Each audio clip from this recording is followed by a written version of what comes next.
श्रीमद् भागवत और वेदांत सार की चतुर्थ खंड की अष्टम विचार रास लीला का आश्रय का निरंतर उद्बोधन सुन रहे हैं आप। अब हम आइए इस अघासुर अघासुरधार लीला का विवेचन करते हैं।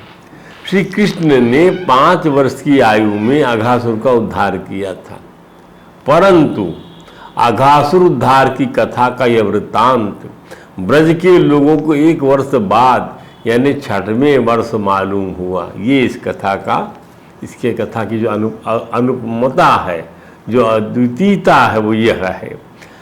महाराज परीक्षित को इससे बड़ा आश्चर्य हुआ कि 5 वर्ष के से बालक थे तो 6वें वर्ष में कैसे कथा का मालूम पड़ी लोगों को 1 साल के बाद।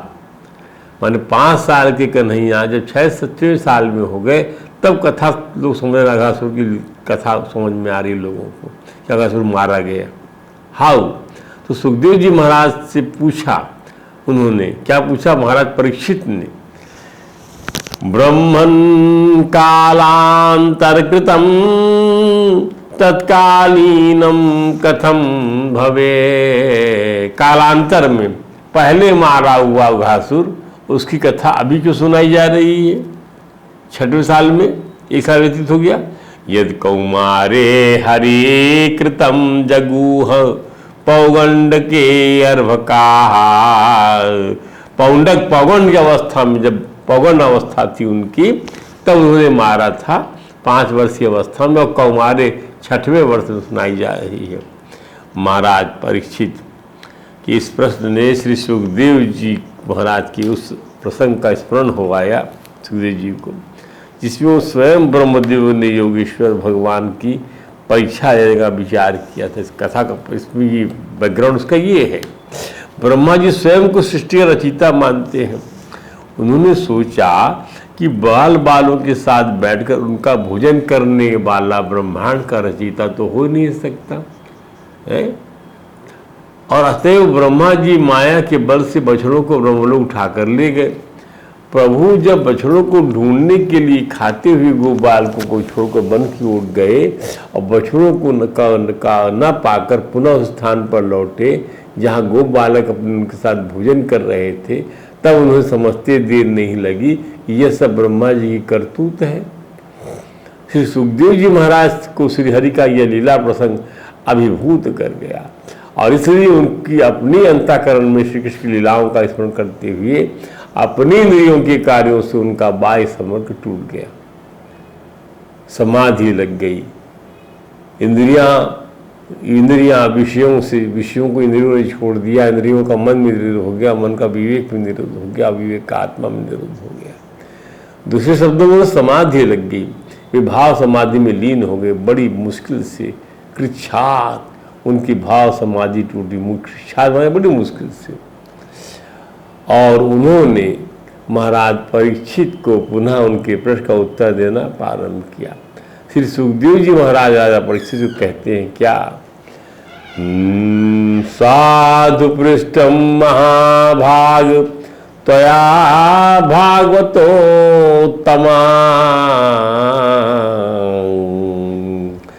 यत नूतन यशीशस्य शृण्वन्नपि कथाम। हे भक्त शिरोमणि, परम भाग्यशाली परीक्षित, भागवतोत्तम है आप, महाभाग भागवतोत्तम।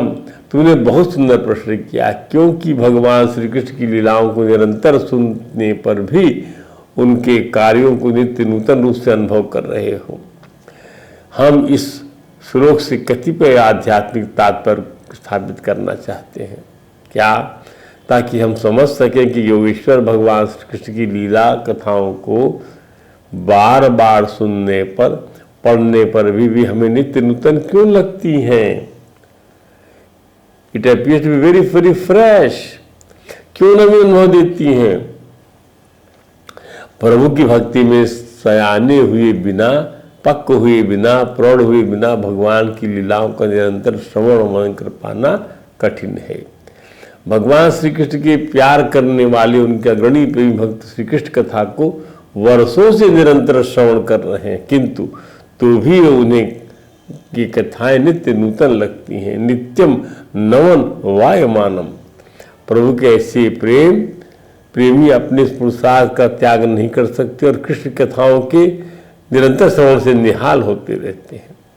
भगवान श्री कृष्ण जब ये जान चुके कि बछड़ों और ग्वाल बालों को छुपाने का कार्य ब्रह्मा जी द्वारा किया धरा है, सर्वविधि कर्तृत्व सर्वविधि कृतम, सब ब्रह्मा ने किया है।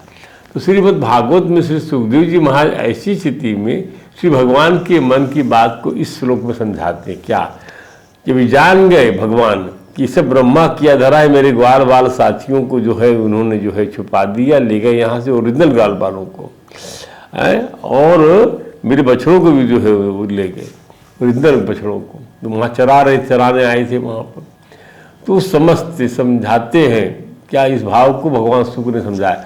ततः तब कृष्णो मुदम कत्तुम तन्मातृनाम च कस्या, तब भगवान श्री कृष्ण ने बछड़ों और ग्वाल बालाओं की माताओं ततव कृष्णो मुदम कर्तुम तन्मातृनाम च कस्य, उनकी माताओं और ब्रह्मा को भी, कस्य माने ब्रह्मा जी को भी, और ग्वाल बालों की माताओं को उहायतम आत्मानम चक्रे विष्कृत ईश्वराहा, ब्रह्मा जी को आदि करने के लिए अपने आप को ही बछड़ा और गोप बाल के रूप में विस्तारित कर दिया। ततः कृष्णो मुदम तन्मातृनाम कस्या आत्मानम चक्रे विश्वकृदीश्वरा, भगवान खुद बछड़े और ग्वाल बाल बन गए, नया प्रिंट बन गए, नया प्रिंट, फोटो कॉपी। ओरिजिनल तो ब्रह्मा जी ले गए, भगवान जो है फोटो कॉपी क्या बनाई वो लगने लगा ओरिजिनल, और ब्रह्मा को पास चला गया समझ लीजिए डुप्लीकेट, क्यों समझ लीजिए। ऐसे बनाया भगवान ने कि ब्रह्मा चकरा जाए, उनको आनंदित करने के लिए। अरे ये तो सेम टू सेम जो मेरे पास है, सेम टू सेम बना कैसे लिया, हाउ इट इज पॉसिबल। भगवान सर्व समर्थ ब्रह्मा जी के चुराए हुए गोप बालकों और बछड़ों को ला सकते थे, चाहते तो उनको ले आते, उनके कैसे छुड़ा लाते, किंतु इससे ब्रह्मा जी का मोह दूर नहीं होता। ये तो ऐश्वर्य का प्रदर्शन हो जाता, शक्ति का। भगवान ने बताया लो भाई हम ही सब बने हुए हैं, तुमको समझ में नहीं आ रहा है, तो हम फिर से सब बन जाते हैं। ब्रह्मा भी हम ही है, विष्णु भी हम ही है, ग्वाल बाल भी हम ही है, समझे कि नहीं, सब कुछ हम ही है। तुम समझते हो कि तुम ही सब कुछ हो, ऐसा कुछ नहीं है। भगवान की उस दिव्य माया का ईश्वर न देख पाते जिसने उनकी विश्वकर्ता होने के अभिमान को नष्ट किया। इसलिए श्री भगवान उन्हें ग्वाल बाल बछड़ों को न लाकर स्वयं ही वैसे ही एवं उतने ही ग्वाल बाल बछड़े बन गए, वैसे की वैसे ही उतनी संख्या में। अपने वासुदेव रूप में श्री कृष्ण ने स्वयं को उतने ही रूप में प्रकट किया जितने बालकों को ब्रह्मा जी ने चुरा लिया था। हूबहू वैसे गोप बालकों के रूप में बनाकर प्रभु प्रत्यक्ष हो गए। किसी को शंका की गुंजाइश ही नहीं रही कि ब्रह्मा जी शरीर के विश्व निर्माता के द्वारा ब्रज की गोप बालकों को चुराया भी जा सकता है। अरे भाई हमारा सामान हमारे पास में है तो काहे की चोरी, किसने क्या किया होगा। गायों को लगा कि मेरे बछड़े मेरे पास में, तो रंभाना बंद कर दिया। ब्रह्मा को आश्चर्य हुआ कि भाई मेरे पास जो ग्वाल बाल है वो कौन है, जो इनके पास ग्वाल बाल है कौन है, तो मैं किया क्या हूं, मैं किसको ले गया, लगता है मैं कुछ ले ही नहीं गया। वो चक्कर आ गए। वो मनुष्य के इतने रूप बनाने के बाद प्रभु ने बछड़ों के भी वैसे ही उतने रूप बना लिए जिस किसी के हाथ पैर डील डौल जिसमें थे, ठीक उसी की प्रतिकृति लग रहे थे भगवान, जिनके पास जितनी और जैसी छड़ियाँ थीं, सिंगी थी, बांसुरी थी, पत्ते छिक्के थे, वैसे जितने वस्त्राभूषण थे, शील सभा गुण नाम रूप सब इनकी अवस्थाएं थी, वैसे ही बन गई जैसे खाते पीते उठते बैठते थे। क्या बात है, ऐसे बन गए जैसे रामलाल सखा था, रामलाल ही, मतलब आप भगवान कृष्ण ही रामलाल बने हुए हैं, श्यामलाल वही बने हुए हैं, बद्री प्रसाद वही बने हुई है, सब वही बने हुए हैं। उनका हाव भाव स्वभाव सब एक तरीका है। और लिखा और उतने रूप में सर्वस्वरूप भगवान श्री प्रकट हो गए उस समय सर्वम विष्णुमयम गिरु अंगवद जहा सर्वस्वरूपो बभौ। यह वेदवाणी की संपूर्ण जगत विष्णुमय है, मूर्तिमती होकर प्रकट हो गई वेदवाणी। इसका सीधा सा मतलब है कि ब्रह्मा जी की अपनी कोई स्वतंत्र शक्ति नहीं है, किसी की भी नहीं है। सर्वशक्तिमान संपूर्ण स्वतंत्र सर्वात्मा भगवान श्री कृष्ण की शक्ति से ही वे शक्ति संपन्न होकर उनके ही आदेश पर सृष्टि रचना का कार्य करते हैं। सर्वात्मा भगवान स्वयं बछड़े बन गए, स्वयं ही ग्वाल बाल। इस प्रकार अपने ही अनेक रूपों से खेलते हुए क्रीडन आत्म विहार सर्वात्मा प्राविसर्पजम, भगवान ने अपने रूपों से खेलना शुरू किया। अनेक बाल कृष्ण बने हुए हैं, अनेक बछड़े बने हुए खेलना शुरू किया, अपने रूप से भगवान खेल रहे हैं। मन एक नहीं कई प्रतिबिंब क्या, कई बिंब बन गए, ये समझ लीजिए। उनमें एक तो ओरिजिनल होगा, लेकिन नहीं, अब पहचानना मुश्किल है कि वो ओरिजिनल बिंब ही प्रतिबिंब ही प्रतिबिंब बिंब है, आप नहीं पहचान सकते। इतना सुंदर बनाया भगवान ने सब कुछ। इसको कौन पहचानेगा ये भी समझिएगा आप। किसी की पकड़ में तो ये चीज़ आएगी, वो अभी समझाते हैं आपको। ठाकुर जी ने अभी सब वहाँ पहुँचे, जो गोप बालक और जो गाल बछड़े जिस घर के थे, ठाकुर जी उसी रूप में उन घरों में प्रवेश कर गए। रामलाल बंदे कन्हैया रामलाल के घर चले गए और उनका बछड़ा उनके यैया के पास चला गया, ध्यान दीजिए। और भगवान कृष्ण अपनी मैया के पास में आ गए। तो ग्रह स्वामियों ने श्री कृष्ण को अपना बालक समझ के हृदय से लगा लिया। वाह, क्या भाग्य है ब्रजवासियों का कि भगवान ही जो है उनके बच्चे बन गए, उनके घर में पहुंच गए, भगवान को हृदय से लगा लिया अपना बालक समझकर। अरे भगवान की हम अंश हैं, भगवान तो यहाँ सांगो पांग वही बन गए, अंशी के रूप में चला गया। कितने अंशी निकाल लिए अपने में से भगवान ने। और क्या भाग्य ब्रजवासियों का। वात्सल्य अतिरेक से लौटे हुए कृष्ण बने अपने बालक को देखकर। अब इसका असर देखिए, माताओं ने उन्हें हृदय से लगाकर अपने भींगे हुए स्तनों से दुग्ध पान करा दिया। स्तन भींग गया, इतना वात्सल्य उमड़ा, इतना वात्सल्य उमड़ा। भाई भगवान के दर्शन करोगे, भगवान का आलिंगन प्राप्त करोगे, तो जो जीव के आलिंगन से होता है उससे कोई अद्वितीय अनुपम आनंद और अनुभव न प्राप्त होगा, वो यहाँ पर हो रहा है। इसी प्रकार संध्या समय भगवान श्री कृष्ण उन ग्वाल बालों के रूप में लौट आते और अपनी बाल रूप लीलाओं से संचालिता स्वाचरिता तय प्रहसन माताओं को आनंदित करते। ये नित्य क्रम चल रहा है, नित्य। ध्यान दीजिए, एक वर्ष जब जीव का बीतता है तब ब्रह्मा का एक दिन व्यतीत होता है, ये अंतर पड़ा। एक वर्ष तक ये लीला चलती रही। यहाँ पर गोपियों के समान गाय भी वन से चरकर लौटती और वह उनके हुंकार से उनके प्यारे बछड़े दौड़ते उनके पास आते, वे उन्हें जीव से चाटती और भगवान नहीं बछड़े बने हुए हैं, बने पशु योनि में वही बने हुए हैं, ग्वाल बाल वही बने हुए हैं और ये चाट रही गैया उनको दूध पिलाती। अद्भुत लीला है, अद्भुत लीला भगवान की। इसलिए क्या अधिकता से उन गायों के थनों में स्वयं ही दूध की धारा बहने लग जाती। इस प्रसंग में हमें भूलना नहीं है कि गोपियाँ श्री ब्रह्मदेव द्वारा चुराए गए अपने बालकों के बजाय परमात्मा वासुदेव श्री कृष्ण को ही अपनी गोद में लेकर उनका अपना बालक समझकर दूध पिलाती थी। गायों का भी यही हाल था, बछड़े बने कृष्ण ही उन गायों का दूध पी रहे थे। क्या बात है। श्री सुखदेव जी महाराज ने यही एक अंतर चिन्हित किया कि अप्रिय परायण जो स्वभाव भेद माताओं में होता है वह नहीं था। पहले बाल के सखा सुदामा सुभल मनसखा अन्य मित्रों की माताएं दूसरे के पुत्रों से ऐसा स्नेह नहीं करती थीं, किंतु अब गोपियों के स्नेह में भेदभाव नहीं था। इस सारे बालकों को अपना ही बालक मान रही थी। सुदामा की मैया सुदामा को अपना बच्चा समझ रही है। सुदामा की मैया सुभल को अपना बच्चा समझ रही है। ध्यान दीजिए, वे सारे बालकों को अपने ही बालक मान रही थी। गायों की यही दशा थी। 1 वर्ष तक ब्रज में स्वयं प्रीतम चरवाहे बनकर अब चराए जाने वाले पशु के रूप में लीला करते रहे। चराए जाने वाले पशु भी वही बन गए। ध्यान दीजिए, ग्वाल बालिक सब तो वही बने। आपुर खेल आप कर लेखे, खेल सकोचे तव नानक एके। संत कहते हैं कि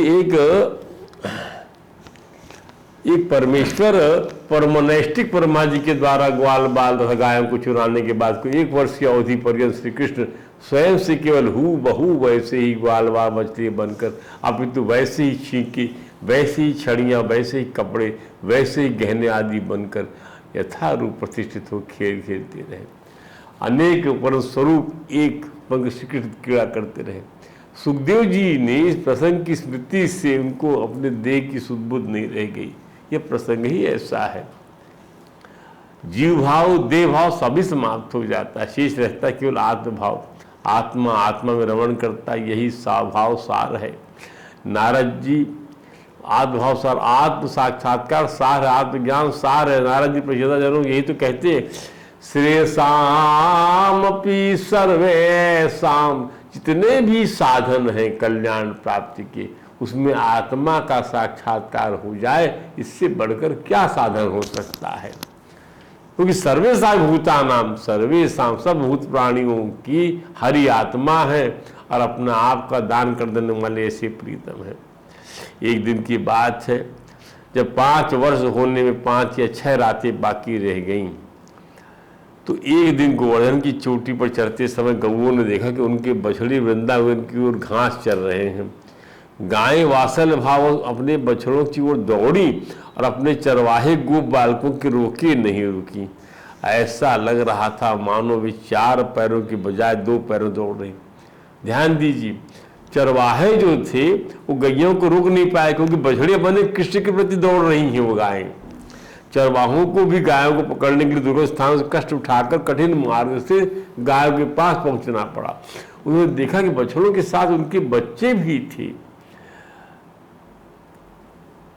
बछड़ों के साथ उनके बच्चे भी थे, मैंने साथ में ग्वाल बाल भी थे। अपने बच्चों को देखते उनका हृदय प्रेम रस बेसराबोर हो गया उनका, चरवाहों का। गायों को दौड़ने से उन्हें जो क्रोध हुआ था वह न जाने कहाँ खो गया, क्योंकि वो जो बच्चे थे ग्वाल बाल, वो वही बच्चे थे, भगवान बने बच्चे थे और बछड़े बने भगवान थे। वे निहाल हो गए, अपने बच्चों के हृदय से लगाया, उन सभी के नेत्रों से आंसू बहने लगे। गायें बच्चों को दूध पिलाने लगी। जब बलराम जी ने यह दृश्य देखा, स्तंभित हो गए। इसका कारण समझ में नहीं आया। उन्होंने सोचा क्या कि मे तदद्भुतम इव वासुदेव खिलात्मनि वजसात्मना लोक तो केशु अपूर्वम प्रेम वर्धते। यह कैसी विचित्र बात है। सर्वात्मा श्री कृष्ण में ब्रजवासियों का मेरा अपूर्व स्नेह है, वैसा ही इन बालकों बछड़ों पर भी बढ़ता जा रहा है। बलराम जी ने सोचा, सबसे बड़ी बात यह है कि श्री कृष्ण की माया के सिवाय दूसरी कोई माया उन्हें मोहित नहीं कर सकती। जब बलराम जी ने ध्यान करके देखा तो समझ गए कि ग्वाल बाल बछड़े न तो देवता हैं न ऋषिगण है, केवल और केवल श्री कृष्ण ही श्री कृष्ण है। हर व्यक्ति भिन्न होता है, यहाँ तक जुड़वा बालकों में किंचित भेद होता है। फिर भी जब हमारे प्रीतम कृष्ण ने अपना विस्तार बालकों बछड़ों के रूप में किया, तो हर बालक तथा हर बछड़ा अपनी उसी मूल रूप में प्रकट हुआ और हर एक में अपनी वही चाल ढाल, वही रंग वेश आदि था। भेद अनेक थे पर श्री कृष्ण एक थे। यही हमारे प्रीतम का ईश्वर, जो राधा है वही कृष्ण है, जो कृष्ण है वही राधा है। ध्यान दीजिए, श्री बलराम जी ने अनुभव किया कि जैसा प्रेम वे श्री कृष्ण से करते वैसा ही उनका वह प्रेम कृष्ण बने बछड़ों और ग्वाल बालों के प्रति बढ़ता जा रहा है। यानी वो भी महसूस कर रहे हैं कि ग्वाल बाल के प्रति वैसा प्रेम जैसे कृष्ण के प्रति प्रेम है, बछड़ों के प्रति वैसा। अरे भाई वही तो कृष्ण है, ग्वाल बाल कृष्ण है, बछड़े कृष्ण है, तो प्रेम तो बढ़ेगा बढ़ेगा। ध्यान दीजिए, एक रूपता है, समरूपता है। तो माया बलराम जी को मोहित करने में सक्षम नहीं थी, किसी भी देवता या मनुष्य की या असुरों की माया बलराम जी को समझ में आएगा कि वह उनके प्रभु की, श्री कृष्ण की ही माया है। इति संचित दासारहा वसान सवयसान अपि सर्वान आचष्ट वैकुंठम चक्षुषा वैनीन साहा नैते सुरेशा ऋषयो न चैते त्वमेव भासीस विदासरय अपि सर्वं पृथक त्वं निगमाद कथम वदेति उक्तेन वृत्तम प्रभुना बालो अवाई। ध्यान दीजिए, इति संचित्य बलराम जी ने विचार किया, दासाहार वसान सब वयसान अपि, ज्ञान दृष्टि देखा से मालूम हुआ सब बछड़ों और ग्वाल बालों के रूप में सर्वान आचष्ट वैकुंठम चक्षुषा वैनीन साहा, कि सब बछड़ों ग्वाल बालों के रूप में केवल श्री कृष्ण ही श्री कृष्ण है। अपने ज्ञान से देख लिया। तब उन्होंने भगवान श्री कृष्ण से कहा क्या कि ये ग्वाल बाल बछड़े तो देवता न एते सुरेशा ऋषयो न चैते त्वमेव भासीस विदासयेपि। हे भगवान, आप ही भिन्न भिन्न रूपों का आश्रय ग्वाल बाल बछड़े बने हुए हैं। सर्वं पृथक त्वं वेगमातम वदेति। श्री कृष्ण इनके रूपों में प्रकाशित हो रहे भिन्न रूप में। सच्चे प्रभु ने सब वृंदावन सुनाया। कैसे ब्रह्मा जी उक्तेन वृत्तम प्रभुना बलो अवै, भगवान ने बलराम जी को सारे कथा बता दिया। कैसे ब्रह्मा का अभिमान भंग करने के लिए ग्वाल बाल बछड़ों के प्रति कृत्यों के रूप में वो प्रकाशित हो रहा पड़ा। बलराम जी सब समझ गए। हमें भी इस प्रसंग को अच्छे से समझना आवश्यक है। रासलीला में प्रवेश के लिए इस प्रसंग का आध्यात्मिक अर्थ अच्छे से समझ लेना आवश्यक है। अपने पुरुषार्थ को उतार फेंकने की अनिवार्यता है। वहाँ जब पुरुष नहीं होगा तब पुरुष का अर्थ क्या काम करेगा। यहाँ समर्पण और शरणागति होगी, पुरुषार्थ को चलता कर दिया जाएगा। ब्रह्मा जी जब तक समझ पाए और यही सोचते रहे कि जब बालकों बछड़ों को उठा ले गए थे तब वे तो अभी उनकी माया से सो ही रहे थे। तभी बालकों बछड़ों का वैसा ही दूसरा समूह किस प्रकार से श्री कृष्ण ब्रज विहार कर रहा था। यहाँ पर सुखदेव जी बहुत सुंदर बात कहते, एवं विमोहयन विष्णु विमोहम विश्वमोहनम स्वमा स्वया एव माया जोपि स्वयं एव विमोहिता। त्रिभुवन को मोहित करने वाले योगेश्वर भगवान श्री कृष्ण को किसी प्रकार की माया मोहित नहीं कर सकती। तब उन्हीं मन मोहने वाले प्रभु को ब्रह्मा जी द्वारा मोहित करने की इच्छा की गई। ब्रह्मा जी अपनी इस कथित माया से स्वयं मोहित होकर रह गए, फंस गए। एवं सकृत दशार्थ पर ब्रह्मात्मनो अखिलान किस भाषा समिदम विभाति से। इस प्रकार ब्रह्मा जी ने एक ही साथ देखा कि यहाँ तो सबके सब उन परम परमात्मा के स्वरूप हैं जिनके प्रकाश में ये सारा जगत प्रकाशित हो रहा। चकरा गए ब्रह्मा जी। शेष कथा इसके बाद ब्रह्मा जी आएंगे, क्या समाधान होगा। सुखदेव जी द्वारा बड़ा अद्भुत प्रसंग है, मगर किसी कथा कल सुनाई। आज यहीं विश्राम देते। कथा को बोल वृंदावन बिहारी लाल कीजिए। हरे राम राम राम हरे हरे, हरे कृष्ण कृष्ण कृष्ण हरे हरे।